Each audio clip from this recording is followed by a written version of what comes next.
Hi, my name's Jill. I'm with Triathlete Within, and I'm here today to describe to you how to do a quick bike check prior to a race this season. Or perhaps you might want to do this just before you head outside and use your bike on the road.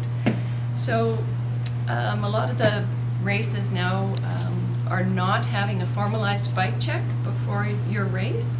So we would like to ensure that you've done a thorough assessment of your bike safety before you enter a race.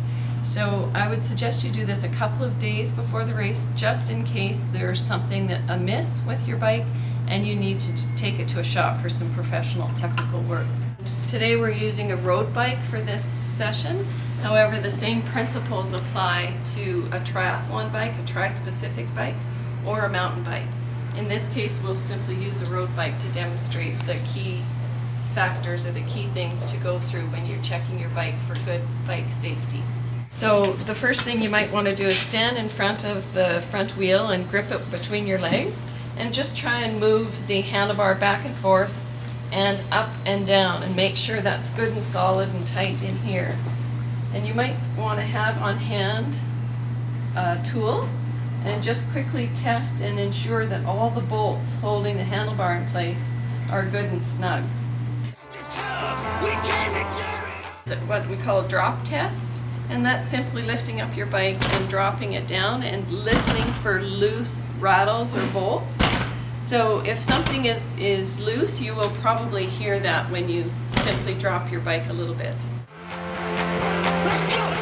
Another good thing to check every so often is the health of your cables, specifically your brake cables. Not so much your cables for your derailleurs, but your brake cables up here are often in the way and in weather and so on, and they have a tendency to crack and wear.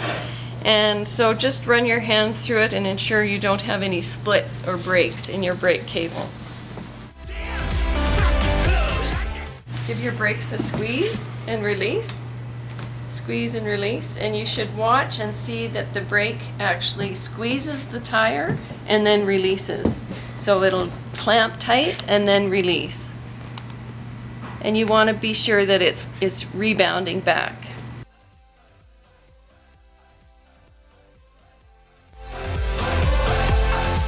Another really important one that we should all be doing on a regular basis is to check the tension on our quick release. Most of us carry our bikes in the car or the vehicle, and most of us would have our front wheel off for that. So be sure when you get ready to go on your ride or in your race, be sure that your quick release is tight. Not so tight that you can't remove it or open it, but tight enough that it's not going to fly open if you accidentally hit something. Okay, next piece to check is the bottom bracket, which is this housing down here. So you reach across and you grab both cranks at one time and you give them a wiggle back and forth and see if there's any extra play or movement laterally. So it should be nice and snug. There should be no wobbling going on in the bottom bracket. Listen up now, turn up. So this brings us to the pedals. In this case, we've got a cleated pedal here. Something that is important to note that now the Alberta Triathlon Association has recommended that there is no longer an allowance for the cages, the metal cages that some people can use with their running shoes. You can no longer use those cages in races. You have to have either the standard plastic sort of flat pedal, like a traditional pedal, or one of these types of cleated pedals. So no.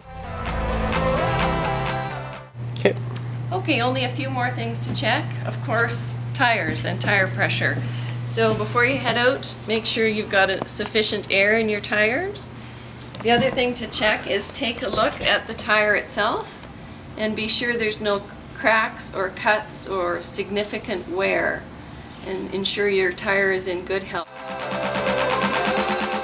This piece of the bike we're going to check is the drivetrain and the shifting and derailleur health and so on.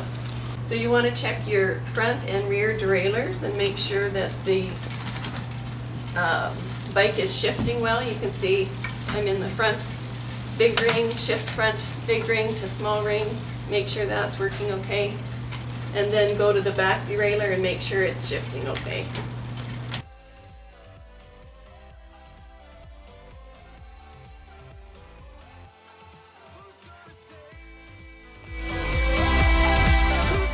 Very last thing and very important thing to check is your bike helmet. So first of all, be sure that there's no cracks on the surface of the helmet. The helmet should be CSA approved.